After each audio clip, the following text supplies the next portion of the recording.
transition, and so when that happened, we knew it was go time.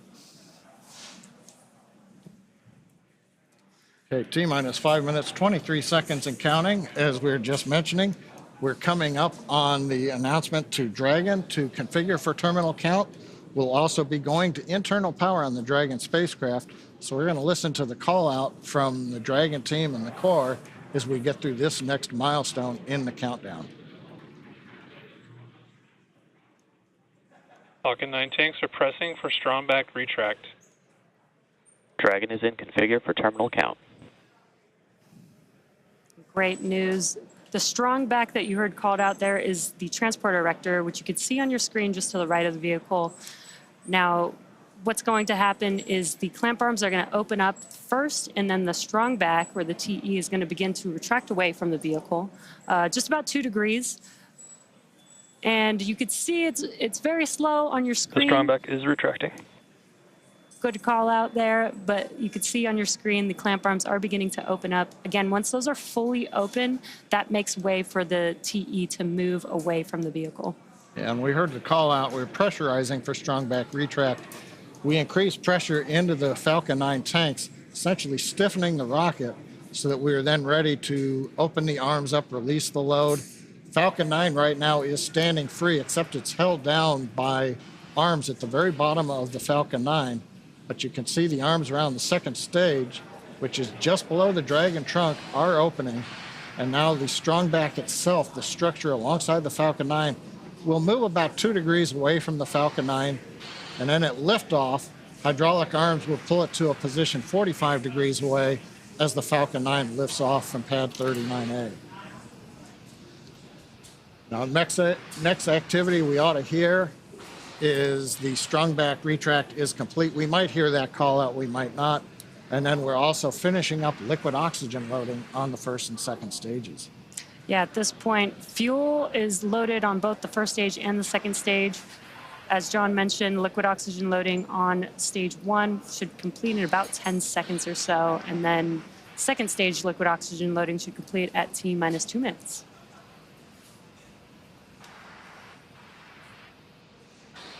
Just waiting to hear the call outs right now for stage 1 LOX load.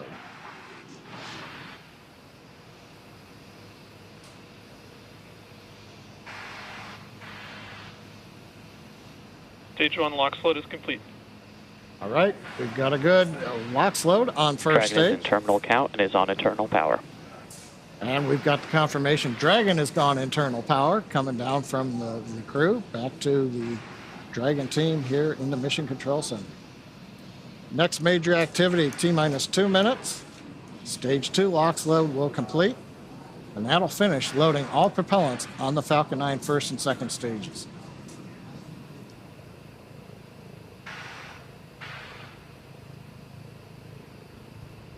We do have a crowd building up here in front of Mission Control.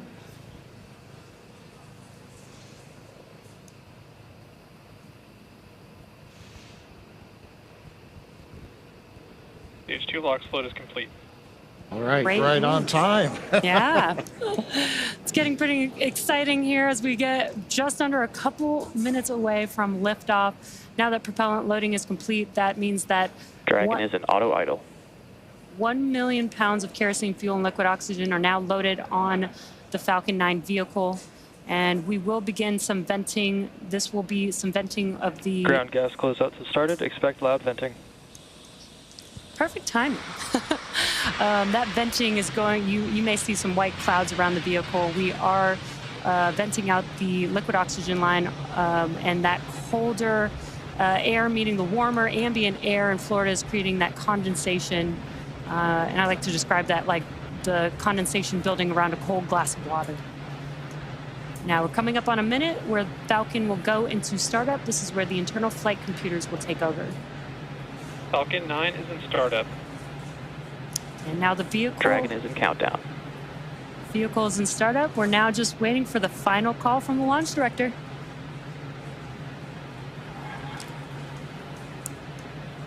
Dragon, SpaceX. Go for launch. And great news, we are go for launch. SpaceX Dragon, Fram2, go for launch. And heard one call T-minus from the 30 crew. seconds. One last call from the Fram2 crew. Let's watch as the Falcon 9 vehicle takes Dragon and Fram2 into space.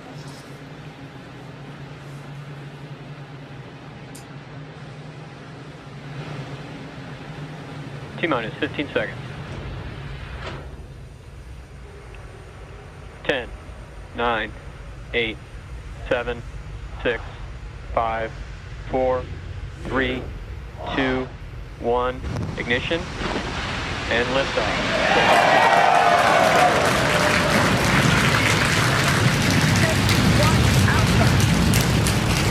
Copy, 1 Alpha. Vehicle is pitching downrange.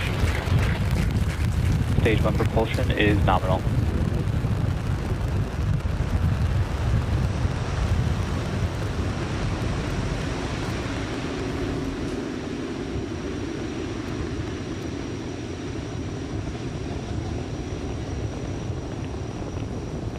T plus 35 seconds into the Fram2 mission, the first ever human spaceflight mission to cover the poles. And we are throttling down the engines on the first Power stage. telemetry nominal. On the first stage vehicle for. Stage 1, throttle down. Oh, it's perfect timing with these callouts. We throttled down the engines Max Q. for max Q, and there's max Q. It's the maximum dynamic pressure that the vehicle Falcon sees 9 on is ascent. supersonic. Confirmation we're supersonic. We're preparing to throttle back up on first stage Merlin engines. Stage 1, throttle up. Confirmation we're back up on power on the 9 Merlin 1D engines. Stage 1 Bravo. 1 Bravo Copy, called out 1 by the Bravo. crew. That means if there was a need for an abort with the first stage now emptying itself of propellant, Dragon would fly a different profile than if, say, right off the pad we had initiated. Waiting for the MVAC-D chill call. MVAC chill is underway. We're beginning to chill the second stage engine in preparation for its ignition, coming up in less than a minute from now. We also have a few events that are going to happen back to back. We'll have MECO stage separation and second stage engine ignition. MECO is main engine cutoff. That's where we will shut down all of those 9 engines, which you're seeing there on the first stage vehicle to slow Stage 1, throttle down. And we've got a live view of the crew on the vehicle at this moment, which is really cool. And we will have MECO stage separation and MVAC ignition in just about 10 seconds from now. Yep, we're beginning to throttle down the Merlin engines in preparation for main engine cutoff. You on the left looking up at the second stage engine nozzle. MECO. Stage separation confirmed. Stage 2. Copy, stage 2. MVAC ignition.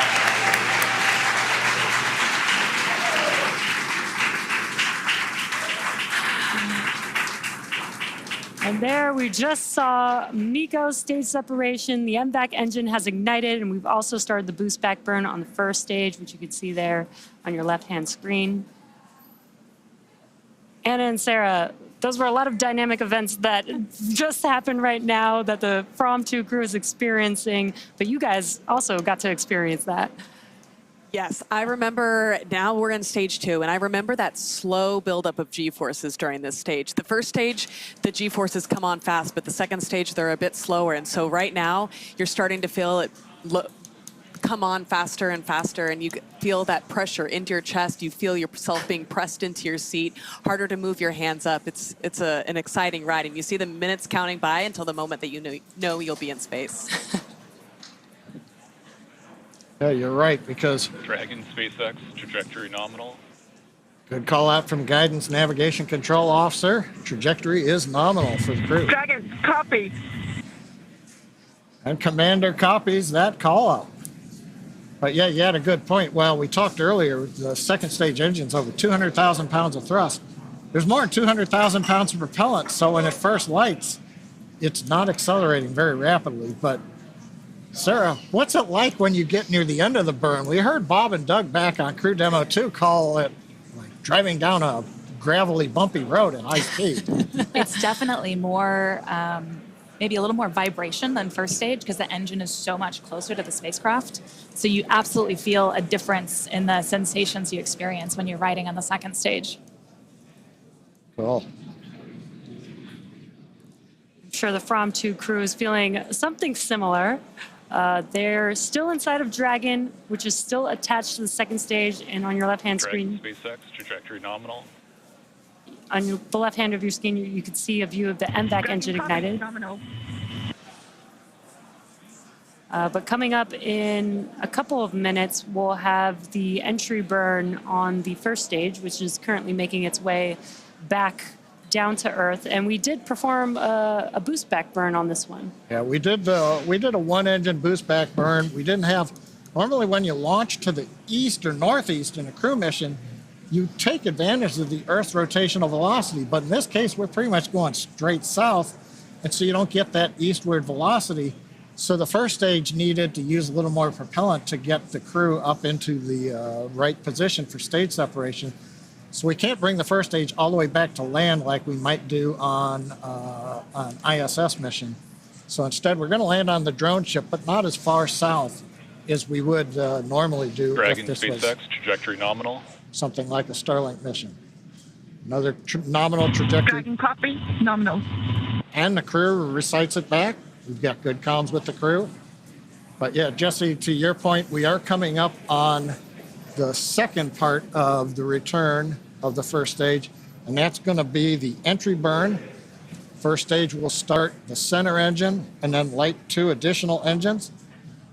We should see that coming up right now in about 7 seconds. Meanwhile, the crew continuing to head to space.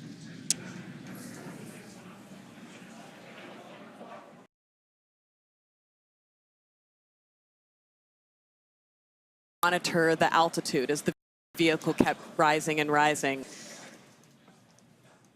Yeah, you got the displays there where you guys can monitor that during the launch. Dragon SpaceX, trajectory nominal. And we did see on the left-hand screen that the entry burn has Dragon begun. copy. Nominal. Entry burn did complete. We didn't hear any callouts, but we do have a green screen here. We have a good entry burn. Second stage continuing to head towards the separation orbit.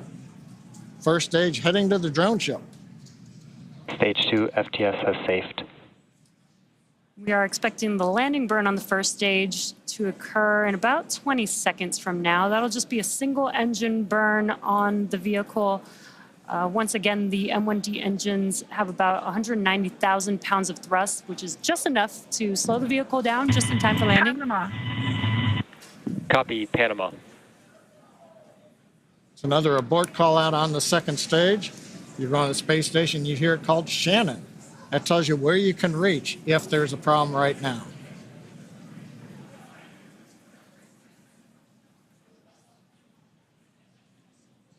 And we've now got video on first stage.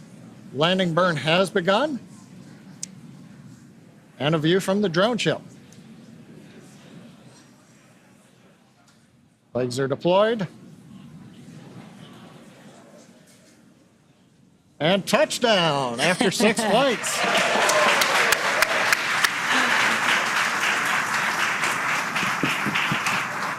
And the booster that has taken the Fram2 crew out into space has Stage now 2 made it back to Earth. guidance.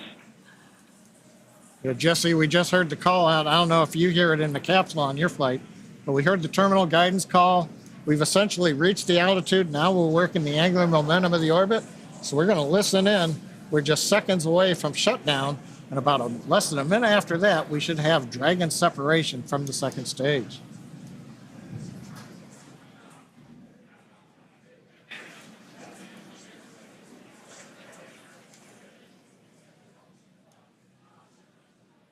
MVAC shut down.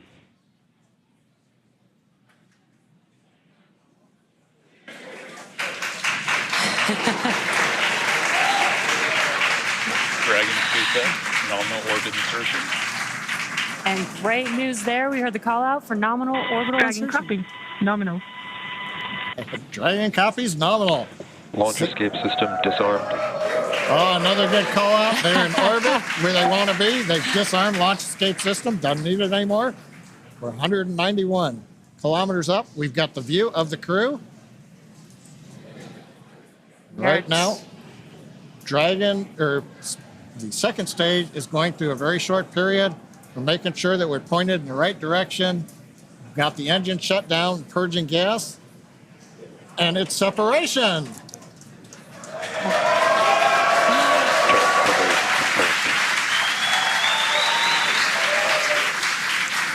Fram2 crew is flying on its own on Dragon. Dragon, on behalf of the Falcon team, we're honored to deliver you safely to your polar orbit. Enjoy the views of the poles, send us some pictures, and our hearts and minds will be flying with you as you go over the poles. Have a great flight. And Dragon, this is your launch director here. Pretty wild to see the Fram adventure sailing to the poles once again, over 130 years from its christening. This time, though, with Starlink. Godspeed, Fram2. Cheers. Cheers.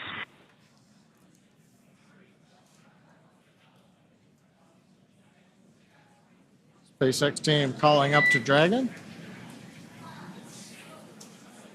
What you're seeing right now, the shots of Dragon, that was the Draco thruster checkout. And there's the crew. And I think Jesse and Sarah on the right next to one of the small crew windows, that's probably their zero-G indicator, as we call it. Yeah, I can't quite make it out. Dragon SpaceX, nominal dehumidifier activation and service section Draco checkouts. Copy. Nominal.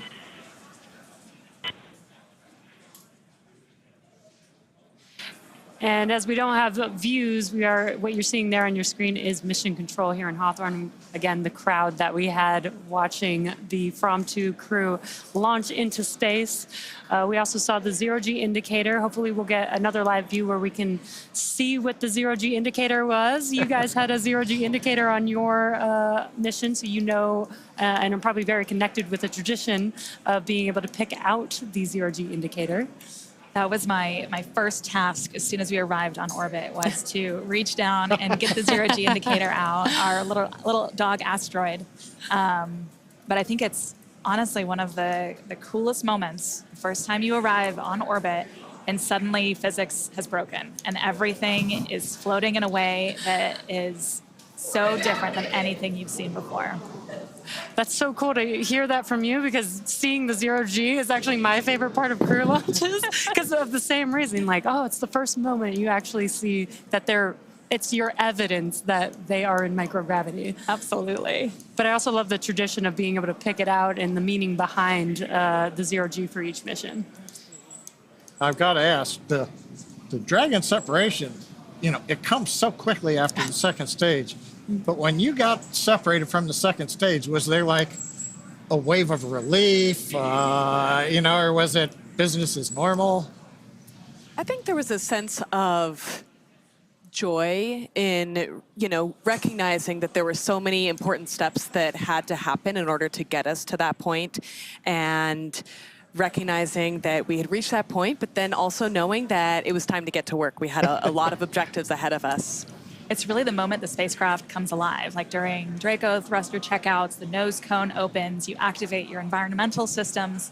So you go from launching on a rocket to flying in a spaceship. And it's this really cool transition where now you are alone in your spacecraft in this little habitat keeping you safe for the next couple days in space. And at the same time, maybe it dawns on you that says, this isn't another simulation. We are here. This is it. We are in space. We don't go home today at the end of business. We're going to do our work. And you two are very familiar with training over and over again. And now you guys got to experience space. The Fram2 crew is now in space, in orbit, but there's still events happening, as you mentioned. We talked earlier about kind of maybe feeling a little calmness, but you said that there's still things that you can hear going on. Can you hear like the nose cone opening? Do you recognize those events by the sounds? You certainly recognize the Draco checkouts by the sounds. Just like you have that melody for Burns, it's a particular melody for the Draco checkouts, and it's fabulous. They do work in sync with each other, Yes. right? Yeah. I don't think we heard the nose cone at all. Yeah. You watch it, you see the video Okay. feed of it opening, but it's very quiet. Okay. That's so one thing. We're listening to some of the nets. The next activity that Dragon goes through right now is the nose cone deploy sequence, which does not expose a docking adapter to go to the space station. It exposes the cupola, so the crew will get a view right off of the bat. But we wait to hear any call-outs if the various hooks have finished retracting, and now the nose cone deploys, flips on the hinge, and then exposes everybody to the great views that hopefully they're getting through the cupola on space. Yeah, I think they'll be, once they get out of seats, they'll have to get out of their suits, and then that nose cone is open. They'll have the forward hatch between them and the cupola at first. And then at some point in the mission, they'll get the go to proceed with opening that. But I'm so excited for them to get into the cupola for the first time. Yeah, I stand corrected. They can't look through the window yet. And we've got confirmation on a back net that the nose cone is open. So another major milestone on the mission. So overall, it's, what can we say? The Fram2 crew, they're now in orbit. Now they're scheduled to spend up to 5 days in space before splashing down off the coast of California, becoming the first SpaceX crew to return to one of our new West Coast recovery sites. The Fram2 mission is the first human spaceflight in polar orbit and will fly over the North and South Poles and unlock new possibilities. Throughout the 3 to 5 day mission, the crew plans to conduct 22 research projects to help advance humanity's capabilities for long-duration space exploration and understanding human health in space. And we really want to thank both of you, Anna and Sarah, for joining us today, sharing your insights, sharing all of your experience, especially throughout the dynamic events happening with the Fram2 crew. Thank you so much for having us, and Godspeed Fram2. Yeah, thank you so much. Godspeed Fram2, Godspeed Dragon Resilience. And thanks to both of you also. Now, of course, we'll be back to bring you the live coverage of Splashdown when the crew returns to Earth. Now, you can stay on top of updates from the crew by following us on X at SpaceX. We can also keep tabs on the mission with the Dragon Tracker on SpaceX.com. There's a view of the Dragon Tracker right now. You can see follows Dragon. So go to the webpage, SpaceX.com. You get an idea where Dragon is, and you notice right there, we are heading south to the South Pole right now, right on trajectory. So I also want to thank the Range and the FAA for supporting today's mission. And thank you all for watching and logging on. And we'll see you next time.